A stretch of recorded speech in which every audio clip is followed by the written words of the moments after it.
Welcome to another edition of Inside the War Room. Ryan Ray, as always, with author, media personality extraordinaire, globetrotter, and panelist on the U.S.-China conference, which will be on October 8th, Chris Fenton. Chris, it's good to have you on. Thank you for your time today. How's it going? Yeah, it's going great. Thanks for having me on. It's an honor, and I appreciate you reaching out. This is a lot of important topics to cover today. A lot of important stuff. And so we'll start with that poster I see in the background there, which is of Iron Man. I guess it's Iron Man 3. It's Iron Man for sure, which is kind of the opening scene for your book, Feeding the Dragon, which we'll be giving away a copy to one of our subscribers. And it was interesting kind of reading your account in 2013. I believe that was when that was, right? 2013. Yep.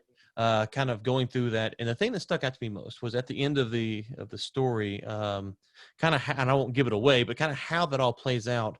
One of the things we talk about geopolitical stuff is, and I always try to bring this back, it's people. Now there's institutions, there's governments, but it's people, and people make decisions based upon what they think is in their best interest or what they think's right for them. But they're rational actors, whether we agree with their rationale or not. They try to be rational actors. You've worked in China extensively. Lay out from your perspective, maybe how the movie industry, the sports entertainment industry has interacted with China, and how you view these rational actions and some maybe some faux pas or some things that we've done right in the U.S.-China realm. Wow, that's a pretty layered question. So let me see how to start. Number one is thank you for reading the book. I'm humbled by that. I'm always humbled when somebody actually takes the time to do it. What I'm enjoying about the feedback from the book is that people are reading it the way I intended, which was I was trying to put some policy and lessons into a memoir that people would walk away with. And I was also trying to thread the needle of being just expert enough so that experts would engage in the book, yet not go too deep and too inside baseball, so that the average reader who maybe just is sort of interested in China or sort of interested in Hollywood or sort of interested in the sports industry could still really be entertained by a fun read. So the book opens in the way I intended the whole narrative to take place, which was sort of this Michael Lewis-esque type of look at my 20 years dealing with the craziness of capitalism between the two superpowers. And I start very Hollywood-esque with a cold open, which if anybody that listens to your show has seen movies, a lot of times they open up with maybe a 3-minute action sequence that sort of blows everybody away and gets them on the edge of their seat and sort of tees up this excitement for what happens over the next 90 minutes. That's what I try to do in the book. So I actually start the story where I end the story, which is the red carpet of Iron Man 3, which was happening for the first time for a huge full-scale Hollywood premiere. It was the first time it's ever happened. It was in April of 2013. And the fact is, not only did we do a full-scale Hollywood premiere with Robert Downey Jr., who was one of the biggest global stars at the time, coming to China, which was a first in so many different ways, but we actually did it in the heartbeat of China, which is, if anybody's ever been there, you know that China's as wide as the United States of America, but there's only one time zone. And that time zone is whatever time it is in Beijing, right? So you could be out in the Xinjiang province, which obviously has been in the news a lot, and the sun comes up at 10 o'clock in the morning, whereas in Beijing, it sort of comes up at the normal hour. And not only did we do it in Beijing, the center of China, but we did it in this center of Beijing, which is inside the Forbidden City. So there were so many relevant points of what we were doing to help promote and market that movie, to get the wind to our back when it comes to CCP influence in helping us monetize that project. That's sort of the broad strokes of, I guess, some of the layer of your question. The secondary aspect of it is why'd we do all of that, and sort of what was I call the positive shrapnel that occurs when we make a movie with the other superpower and we sort of collaborate with people that are very different on the other side of the Pacific. And what I refer to it, and I do several different presentations so on Capitol Hill about it, is this film diplomacy occurs, where even though all these antagonists are trying to criticize what we're doing, whether it's regulators on both sides of the Pacific, critics on both sides of the Pacific, government on both sides of the Pacific, filmmakers on both sides of the Pacific. All we're trying to do is get this job done. We're trying to create a movie, which is hard enough as it is. But when you combine it with two superpowers working together, it makes it even more difficult. And then we're just trying to figure out how to monetize it in a market and work on the marketing promotion and the relevancy aspects with the CCP and with the Chinese people to make them want to go.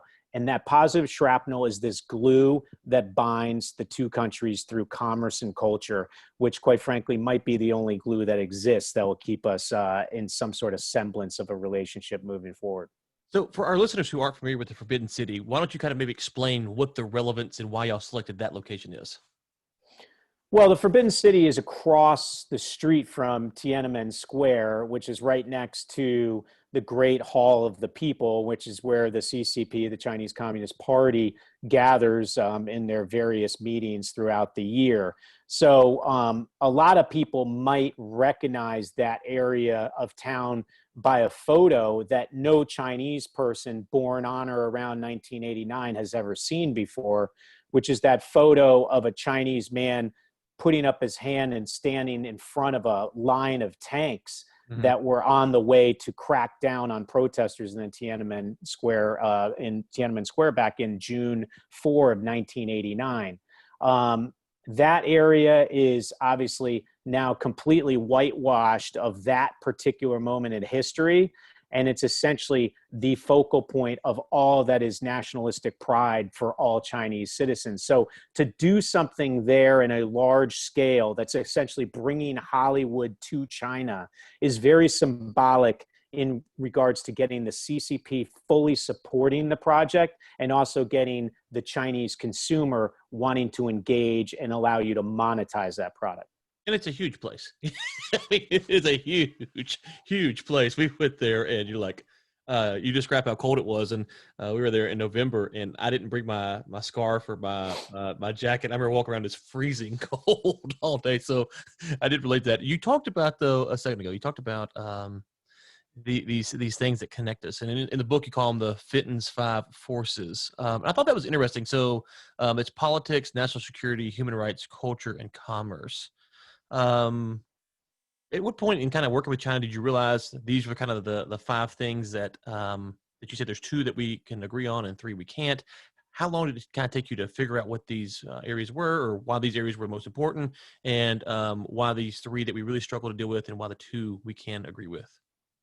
Yeah, this is where I probably get in trouble with real experts in China, and we'll probably talk about it a little bit at your roundtable. But I'm an applied practical expert in the cultural and commercial exchange between the 2 superpowers.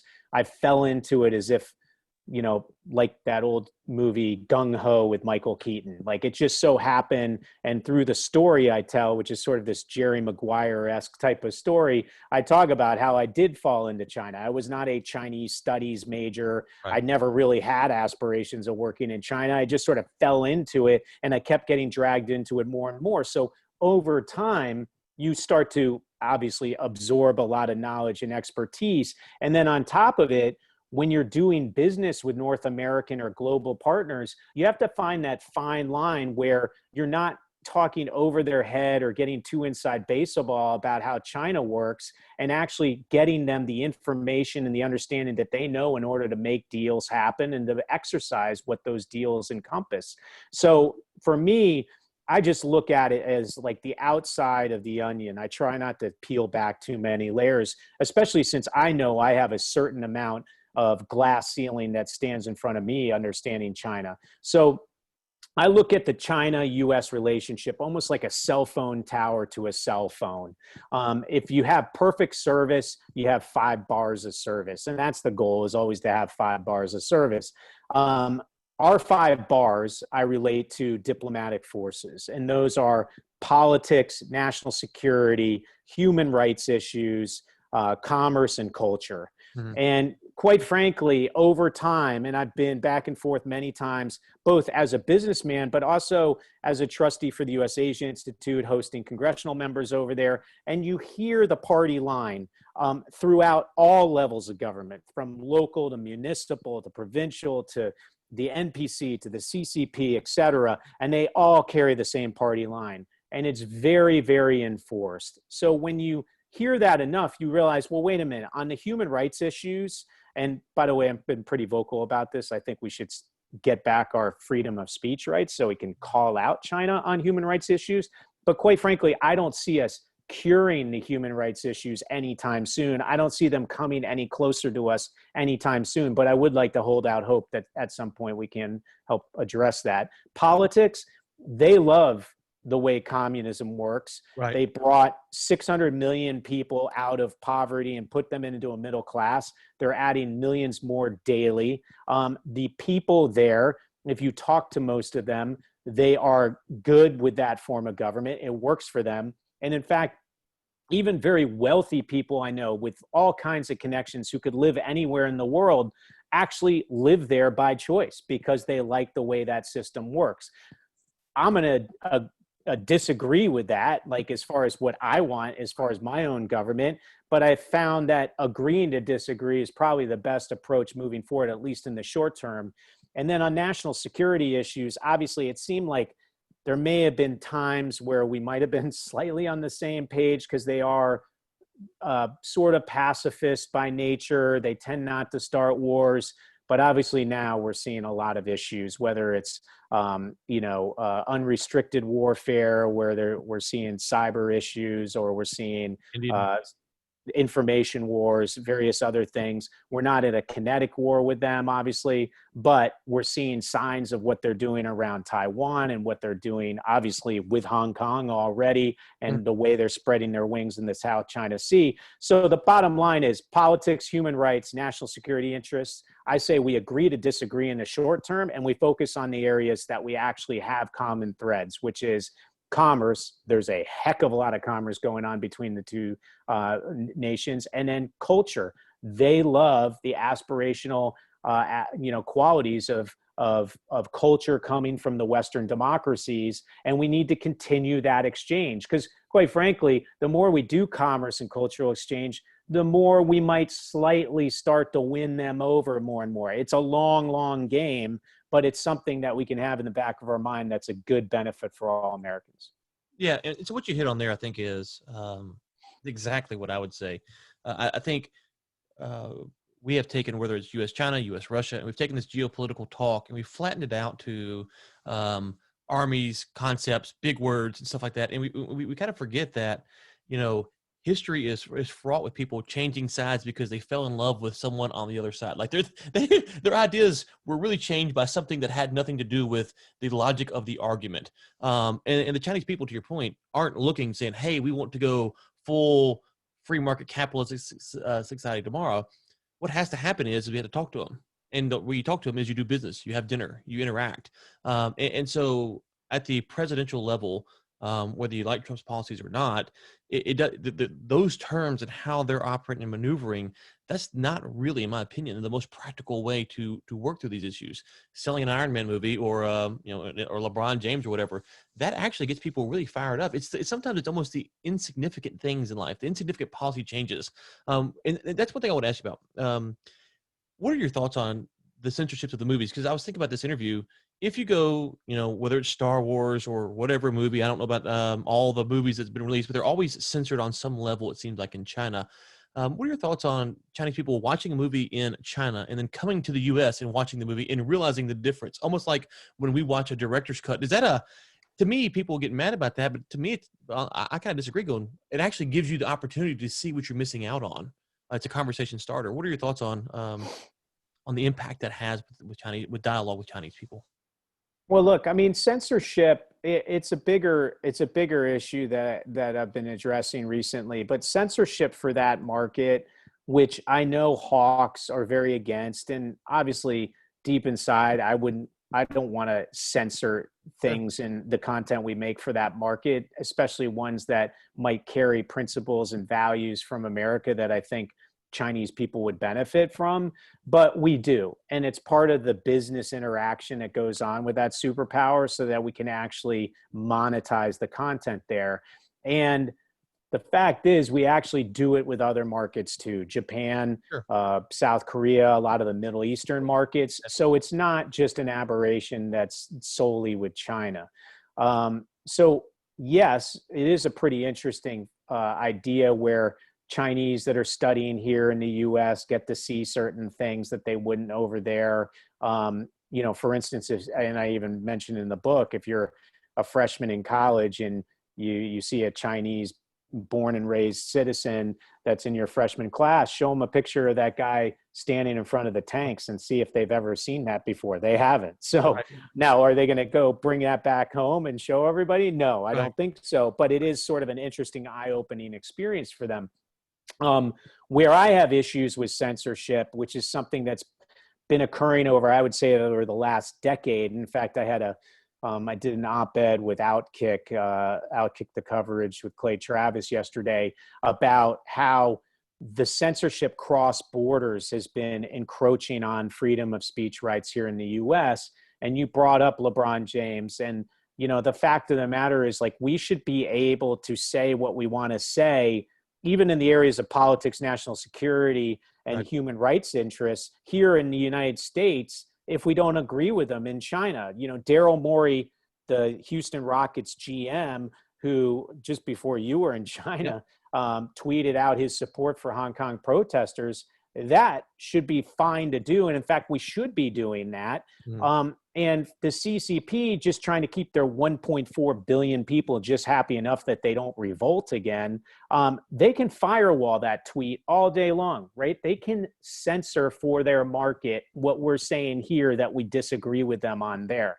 But instead, over time, they've been encroaching on our rights to do that. And as we've seen with the NBA, Daryl Morey's simple tweet, something that he's exercising his freedom of speech rights there in Texas, where you are, suddenly caused the NBA to be retaliated against in China, and they're off the air, and they've been off the air ever since. So we need to figure out how to create a strength in numbers leverage where that type of retaliation is completely undoable by the CCP, and we get back our ability to have First Amendment rights here. Yeah, I actually wrote about this in the newsletter on Friday. Germany is kind of the German businesses are whining about China competing with them, and to me, when the big multinationals start whining about Chinese competing with you, you're kind of talking both sides of your neck because you knew this day was coming and now it's here. But the Hong Kong security laws actually make it illegal for us to criticize the Chinese government, no matter where you're at in the world. And so, to me, that's the easiest rallying point: is to say, whatever you think about Germany's past business practices or the U.S. past business practices, it's easy to rally nations and say, "Hey, listen, China, whoa, you've gone too far here. We're not going to take it on these security laws. You have to do something." That's such an easy play that I'm surprised Germany, who is in control of the EU right now, is not really laying the hammer down on that to get some competitive advantage, because China now China has easy response, whether they will or not, I don't know. But to your point, there's easy plays that China has given the world to push back on them. And right now they're not doing that. What's your take on that? Why do you not see Germany or the U.S. using these new security laws as a leverage point to push back on China? Well, first of all, that national security law is so ambiguous, it's hard to tell exactly who's violating the law. I mean, obviously, it's made for any sort of Chinese overseas to say something that's anti-CCP in any sort of way to be technically breaking the law. And that goes in regards to Hong Kong citizens too, which are now essentially technically Chinese citizens, and that two country, one system policy or one country, two systems policy is sort of going out the door. That said, the idea that Germany there's so much, look, it all comes down to the dollar, right? And if the idea of standing up against China is believed to have some sort of negative impact on the ability to generate revenue from the fastest growing, most massive market in the world, then people are putting their head in the sand and staying quiet. I actually believe that China, the CCP, has a directive to keep another Tiananmen Square from happening again, right? And there is a certain amount of Western products and services that are expected to get in that market and be consumed by the Chinese consumer that has a habit of consuming it. if all of that disappears overnight because there's a stand taken because of a CCP retaliation against one particular company, the CCP is going to back off, right? Like, I look at China sort of like a teenager that had a 10 o'clock curfew at one time. The Globe was monitoring that. And then over time, the Globe got so engaged with globalism and opening that market at all costs, and the growth that was so needed and desired in order to keep these stock prices as high as they are and keep investors and shareholders happy, that they kept ignoring the fact that the adolescent was coming home later and later post curfew. So one day we sort of woke up, Daryl Morey tweet around then, and realized, geez, their curfew now seems to be around 3 a.m. How did that happen? Right. And now we got to figure out how to put the genie back in the bottle and push it back. And I do know that we can get it done. We just need industries to back each other. It's as simple as Hollywood saying to Disney, hey, you made a mistake with this Xinjiang province like credit that's thanking the different organizations that are involved in the Uyghur atrocities. Like, apologize to the American people and to the minorities that are affected by this. Say it was a mistake, and say that you don't stand for these atrocities that are currently happening in China. No one's asking Disney to fix the problem. They're just saying, hey, you're a vehicle for free speech, creative expression as a part of the media business. Exercise those rights in regards to what you see is wrong. That is all people are asking for them to do. But if they do that, they lose their business in China. That theme park in Shanghai and Hong Kong becomes a Universal joint venture instead of Disney, because Universal has their Beijing park. Their movies, which they've gotten in, commonly over time, suddenly don't get in anymore, and Warner Brothers takes those slots. It becomes a whack-a-mole sacrificial lamb situation. But if all of Hollywood stands behind Disney's right, then suddenly, if there is retaliation, Universal says, no, I'm not going to take that opportunity to take over their theme park like you want me to, because you're doing something wrong against one of our brethren, and we're standing behind that, and we're not going to allow our products and services into your market until you fix it. They will back down. They're a very practical country. And when you do push back, and we've seen it with the Wolf Warrior diplomacy, initiative through the foreign ministry recently, where they're trying to push this COVID narrative and push Belt and Road initiatives and whatever. And we're seeing European Union countries fight back against that. We've seen America fight back against that. We've definitely seen Australia fight back against it in a big way. And we've seen them back off on that policy, right? So we can do this. We just have to have the guts and the American wherewithal to team up and create the leverage and unite. That's all it is. It's a strength in numbers game. And that's why I go back, excuse me, going back to the the Hong Kong security laws. I was on a call with some lawyers from Hong Kong, and they said that their interpretation is that it's a universal law that doesn't matter where you're a citizen of and where you live. So me and you are technically under the law, is their interpretation. As you say, it's very vague.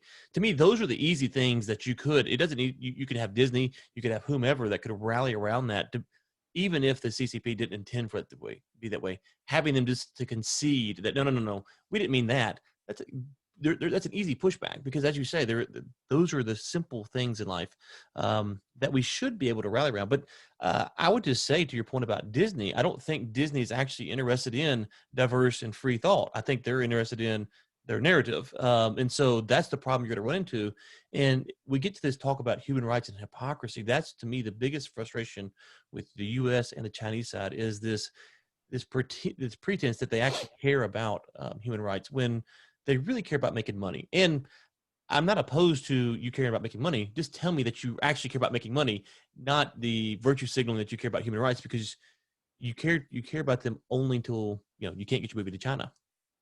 Yeah, well, I've been pushing this idea of, I like simple, slow. I come from sort of the marketing promotion side of things in the entertainment business. I like easy slogans that make an impact, make America great again, or Black Lives Matter, or, all the different sort of slogans that presidents have used in the past. And I actually like the idea of patriotism before capitalism. Patriotism before capitalism. Like, how hard is that to implement as a policy? It's something we've had for most of our country's history, we've lost our way. We put capitalism way ahead of anything that we pride ourselves on as far as American values and principles. Like, it's a very simple golden rule to live by. And quite frankly, if we push that, we'll probably end up getting better capitalism and more healthy capitalism at the backside of it anyway. So it's stupid for us to continue putting capitalism in front,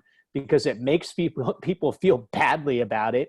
But even worse, it's creating this rancor and discontent from the constituents in this country, the public, the leaders in Congress, our president. I mean, it's putting pressure on C-suite to like do something and say something, even though they refuse to do it. And it's only going to get worse. And if capitalism really is the only thing that matters, there will be a point where all of that upsetness from the public, the consumer here, from leaders, it's either going to force C-suite to show up in Congress and get into one of those soapbox hearing kind of things.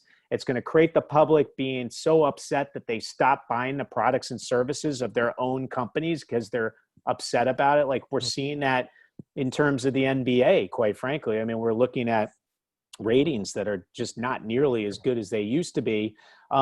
So maybe capitalism will turn the tide. I don't know. But I just feel like if we think of patriotism first, we can get behind this idea that, yes, Disney, you don't want to say anything, but we're going to pressure you to the point where you have to.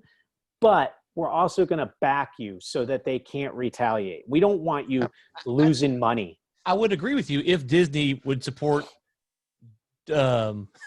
American ideals in the United States, and so that's the problem. So I agree with the theory, but the problem is that if you're not a social, if you're not more of a left-leaning person in the United States, you're not getting a platform in Disney, and so that's the hypocrisy that I would push towards. Say, okay, now I have Disney Plus and we watch Star Wars and all the movies and stuff like that. So, but I don't think that Disney actually cares about America. I'll give you a good example. JP Morgan Chase was interested in pushing through the Saudi Aramco IPO last year. And this is at a time when they were locking conservatives out of their banking accounts.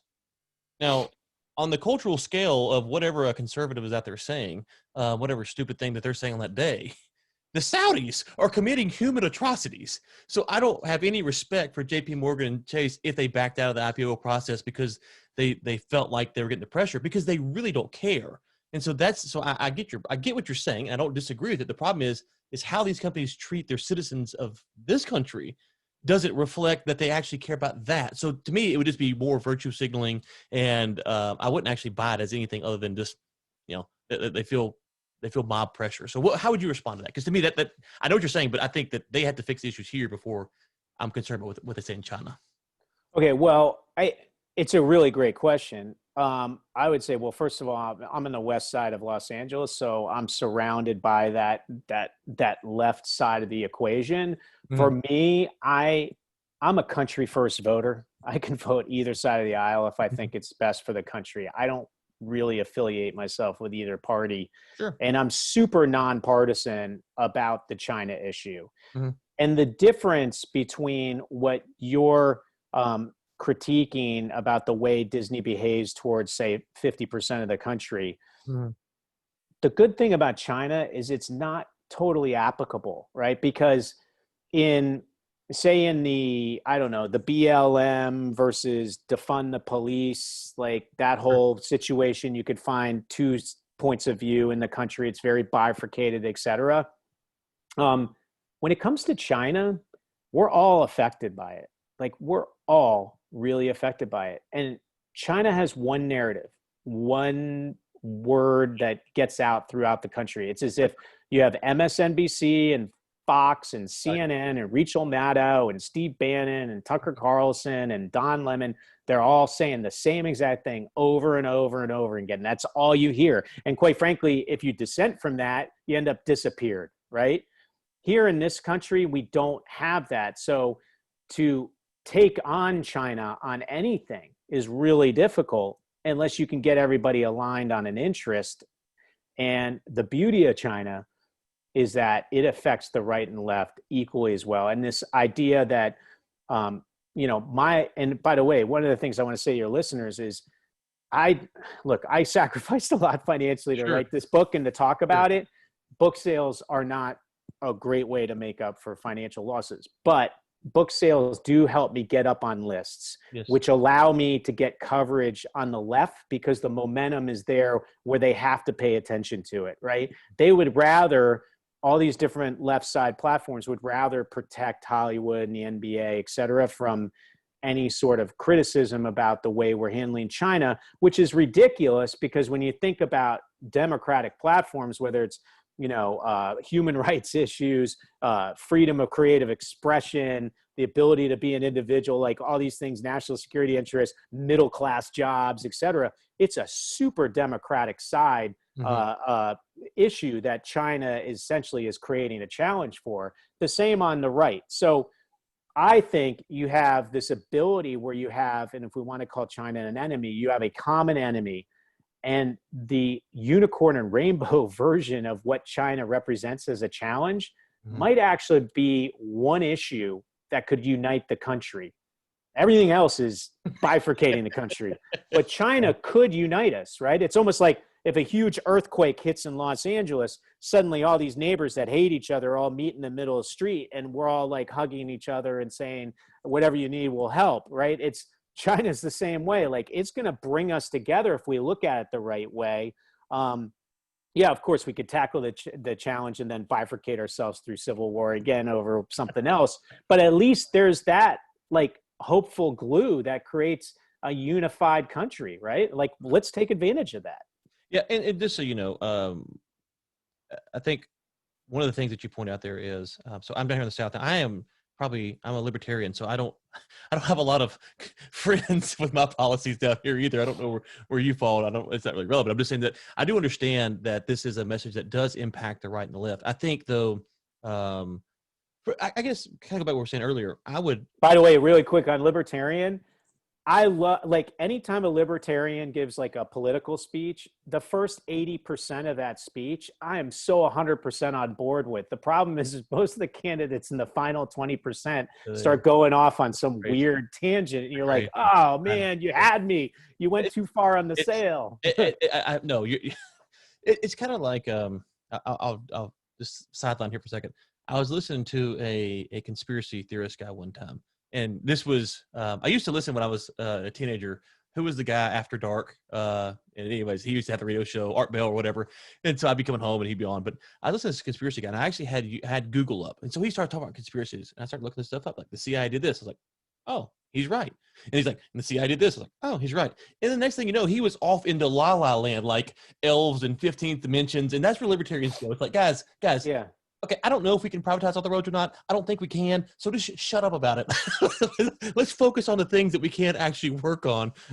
So yes, I agree that many libertarians, who are the more libertarian than I am, get off on the crazy stuff that I have a hard time understanding as well. Anyways, I guess back to the Disney thing or the larger issue. First off, I think the one thing that you point out is the discussion. The fact that we are discussing this issue, right, left, center, libertarian, wherever, is important, and we need to remember that. And I think that kind of goes back to my larger point, though, is I want more discussions with people from China. So I want someone from China to go watch Iron Man 3 there, and they can watch it here, and then me go, why do you think your government took that out? I just want to ask that question, because those are the questions that the Chinese government is actually afraid of. That's what they're afraid of, is the thought process, the thinking, the ideas getting out there. That's why they cracked down on Hong Kong. It's not because they didn't want the people blocking the streets. It's they didn't want the ideas getting out there. So while I agree that there is a unified front that we could push back to get some response to China, my fear is pushing them towards isolationism, if we're not careful, will actually, from a human rights standpoint, elongate the problem with the Uyghurs or the Tibetan monks or whoever. So how do you balance that? Because that's kind of my concern is, I don't like what Disney's doing, but I also understand that it does give me opportunities to interact with someone from China saying, hey, well, why do you think your government did that? And that's the one question that their government doesn't want to ask, because they don't allow you to ask it. So to me, allowing those conversations is important. Well, number one is, I mean, this human to human interaction is so crucial to keep us out of a Cold War, or even Right. worse, a war. And even at the beginning of my book, even I know I'm going to go a little hawkish, even though I'm way less hawkish than I think a lot of people wish I was in the book. But, I do say commercial and cultural exchange is crucial if we want to avoid being in a Cold War. And I think there's a lot to gain by continuing it in some sort of reset, rebalanced equation. Like we need to get China designated as a developed country now with the WTO. We need to get them on the same SEC accounting, standards that everybody else is. They can't hide behind state secret laws. There's all kinds of issues that we need to address, but we need to keep that going somehow, right? And when I look at my issue, anything you want to accomplish in China, you got to have baby steps. Like if you start looking for these like huge pie in the sky, like solutions to challenges, you're never going to get there. So if we're saying, oh, the next step is to stop the concentration camps and the Uyghur atrocities, like forget about it. That's like, you're not going to get there. Right. But a baby step to me, and one that we can accomplish in the short term, if we rally behind it, is just simply getting back our ability to talk here in this country about what is wrong over there that we don't agree with, right? Again. Like that is all I care about, right? Right. And Disney, for that matter, if they just figured out with the rest of the industry backing them, or Paramount for deciding to keep the Taiwanese and Japanese flag on the flight jacket for Tom Cruise in the next Top Gun movie, not for China's market, but for everywhere else. Like if they just did that, if they spoke out, all the pressure on them about doing business in China would be alleviated, because no one's asking Paramount or Disney to fix like the encroachment of Hong Kong 27 years early. No one's asking them to fix the fact that they're communists and they should be Democrat, right? The democracy, or, the Uyghur situation, whatever it is. They're just saying, speak up. You're a goddamn American with the right to free speech. You are representative of everything in the art of freedom and creative expression that artists are supposed to have as individuals and free thinkers. Yet for this situation, you stay mum because you're censoring yourself. And that is completely hypocritical. So just talk about it. That's all we care about. When LeBron James got back after the Daryl Morey tweet, after playing those games over there, okay, great. LeBron, you didn't speak out about what Daryl Morey said and backed them while you were in Shanghai playing those games. Totally understand it. That's you at the dinner party eating the meatloaf of the host, and you're not going to say how bad it tastes over there. But when you get back here, exercise your free rights, and we will protect you, and we will make sure that somebody else doesn't take your endorsement deals over there. And if they take your endorsement deals, then we're going to get together with the Premier League and Nike and Under Armour and the IOC, and we're going to say, we're not doing anything more with you, China, until you give back LeBron what he lost because he used his rights that we value here in the United States. That's what we need to do. Yeah. So let me say, I wholeheartedly agree with you there, because what you're doing, whether we agree on how to parse this issue or who should be the what or whatever, that doesn't matter. I can respect the fact that you are putting your neck out there. You might never be able to work in China like you were, again, because of some of the things you're saying. So, or tomorrow I might find out that you're going and shooting a movie over there. Regardless, it takes the cojones to do this stuff. Sometimes people say, well, Ryan, you're a libertarian and yet you're working with all these government agencies. I'm like, they can listen to what I say about what I think about government. Like, I'm not hiding my position. Like, whether it's libertarian ideas or government politicians in general or China, I don't hide my ideals. So I'm not hiding what I think. And if you want to work with me, that's great. And if not, I can understand why. Look, I mean, the fact is, I don't, when I first started this, I thought maybe I would get banned from China somehow or whatever, but I'm still a trustee for the U.S. Asia Institute, which I'm not speaking on behalf of today, but I'm still working with them. I still have Zooms with the Chinese embassy, which is really interesting. I observed the stuff there. I just got invited to speak at the China Forum this Saturday in Beijing, which, by the way, full transparency, I tweeted out the fact that I'm accepting that invitation. I put it on LinkedIn so people know. And the reason I'm doing that is because they're giving me an ability to actually talk about practically what I think.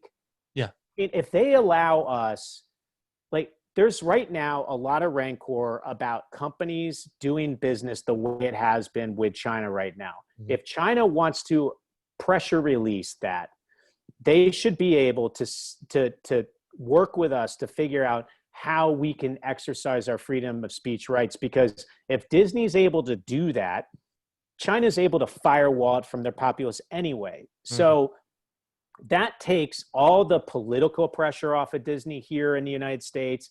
It keeps it out of headlines, which really embarrassed them with this whole Mulan thing.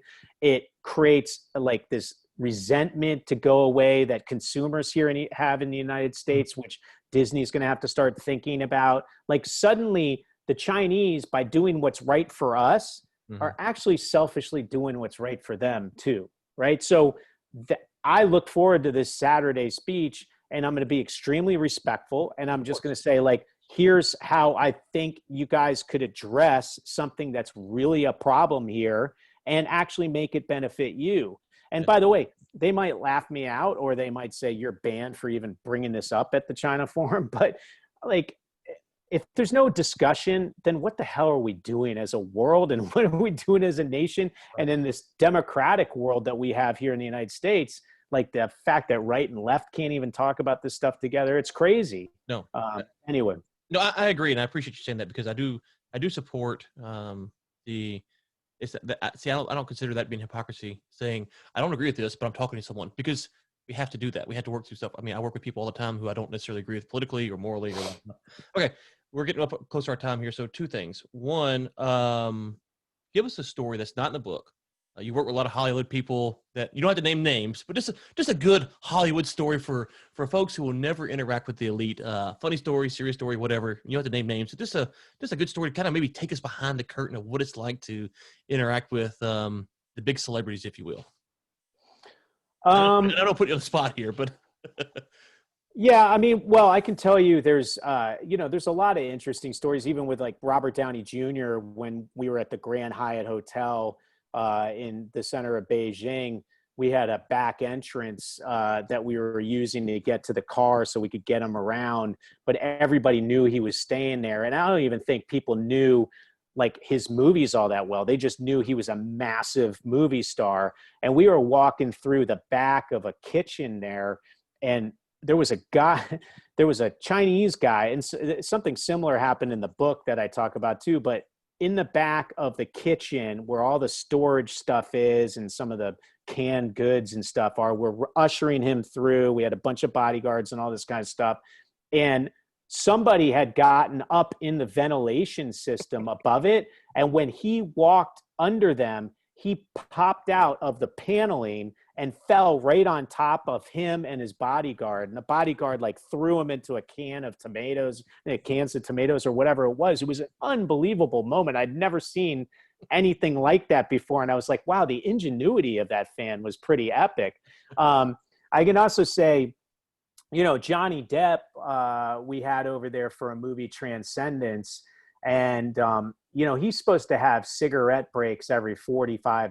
Well, actually, it's two every 45 minutes. So we had him on stage for a premiere where like every 30 minutes he had to do something else with somebody else. But every time we did it, he had, before he could get off stage, the next thing came on and we kept pushing it back on stage. And the guy was literally having a nicotine withdrawal on stage, yet he stayed up there with like artists doing calligraphy with his name and playing in some rock band. And you could just see him shaking because he was like, he so needed that smoke.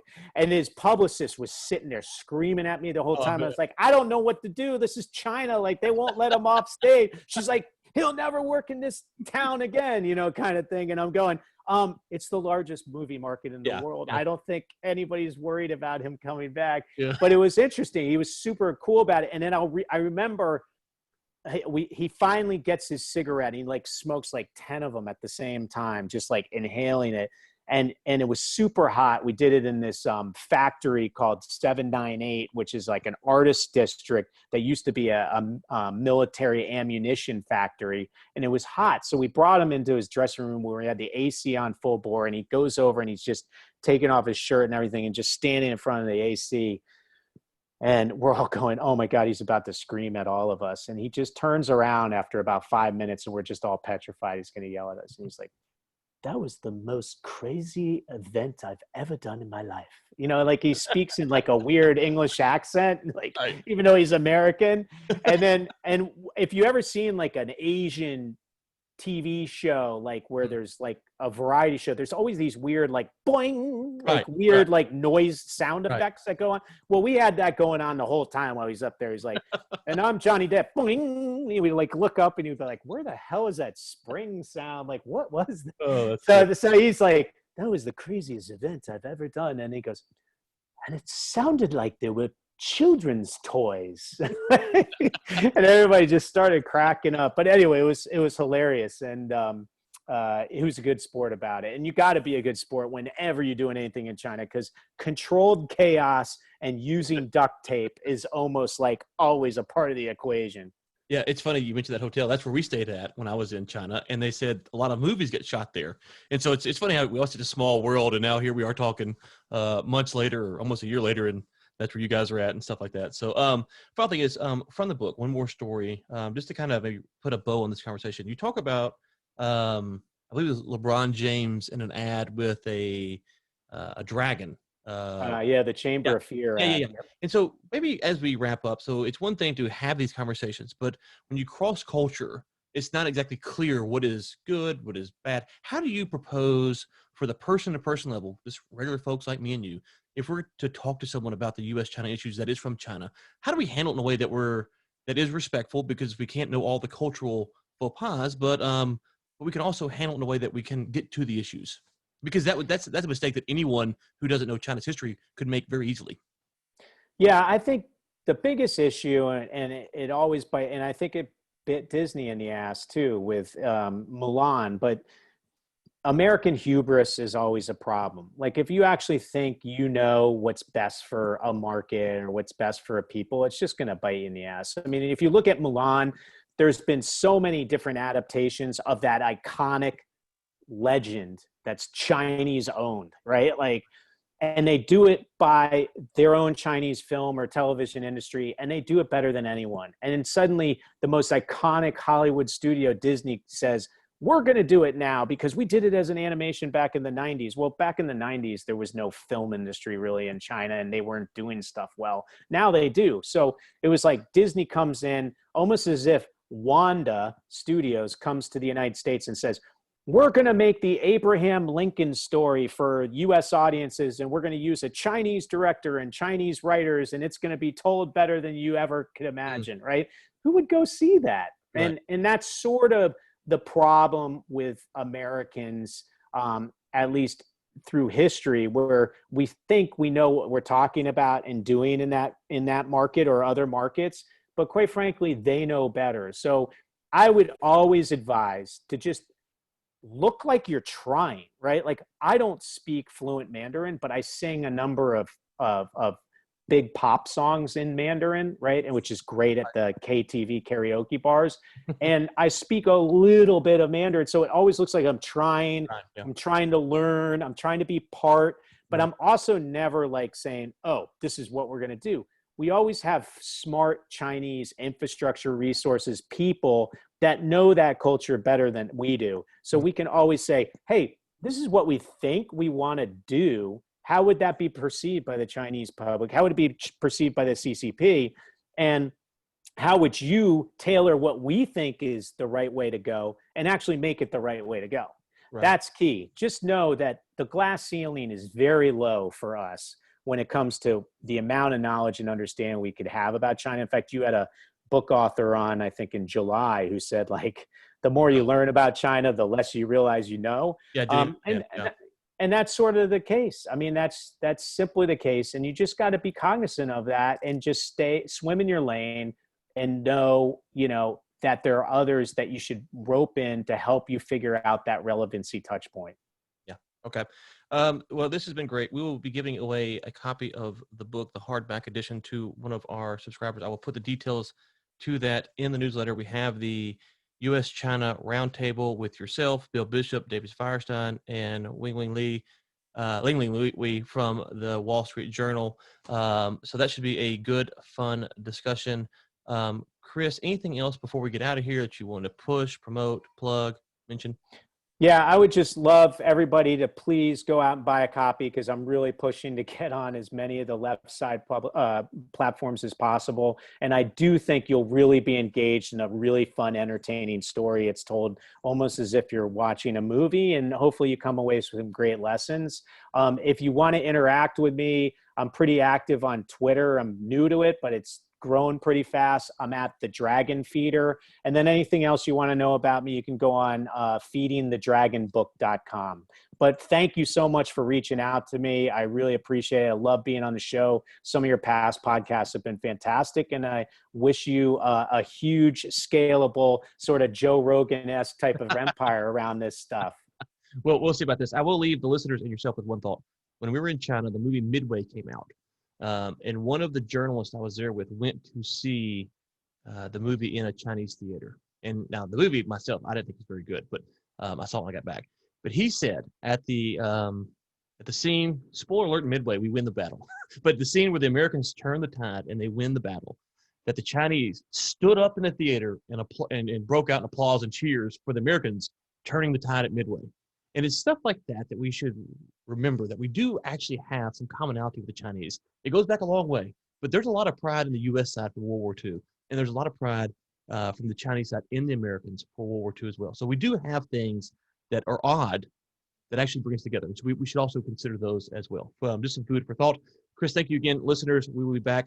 We have Robbie the Fire Bernstein, which is one of those libertarians Chris was talking about. We'll be on the show later this week. Until then, keep climbing.